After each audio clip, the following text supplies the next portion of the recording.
what is old is new again, especially in the cocktail world. Craft cocktails are all the rage right now. That's right. A local author has written the essential guide to handcrafted drinks. Here it is. It's called The New Cocktail Hour. This book, which camera? There we go. Yeah. This book is a perfect size, isn't it? It is. Yeah, it's, you can stick it right in your backpack, and it's got some beautiful pictures in it as well. Andre Darlington is a longtime contributor to Isthmus and the owner of the Field Table Restaurant on the Capitol Square. And that's where we met him to find out how you can make craft cocktails at home. Andre, congratulations on the book. Thank you so much. It's beautiful. What was your goal for writing this? I think our goal was to really make cocktails accessible and really put them in context. We love the idea of having a home person be able to, with a minimal setup, make amazing craft cocktails in their own kitchen.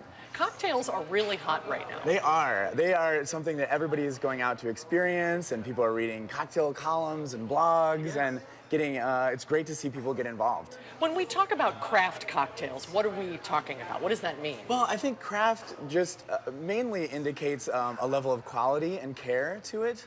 You know, the craft cocktail movement sort of followed on the heels of sort of the organic food movement, where we're moving to better quality, higher quality ingredients, and really taking care of those ingredients and putting them together in an artistic way that, you know, it has sort of a culinary bent to it. You know, the drinks are balanced, they have acidity, you're looking at flavor profiles.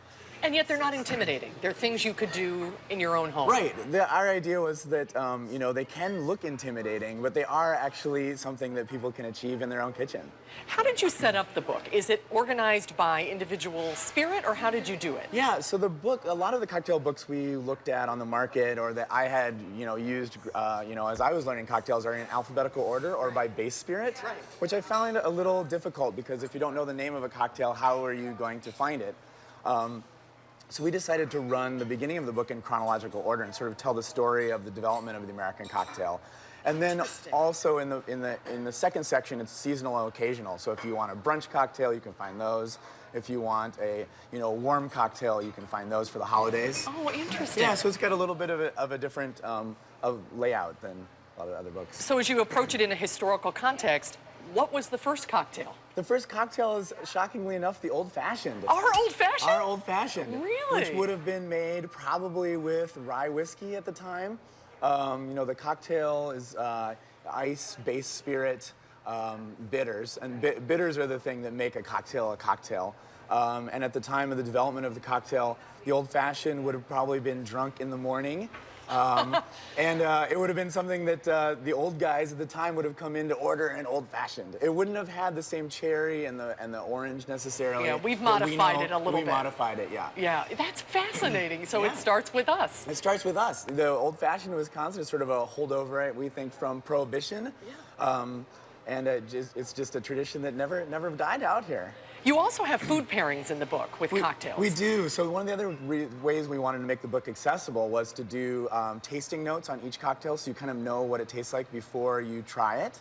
Great idea. And then every cocktail has some pairing ideas, so that you can really sort of, our idea was like bring it into your you know, dinner or lunch or weekend plans.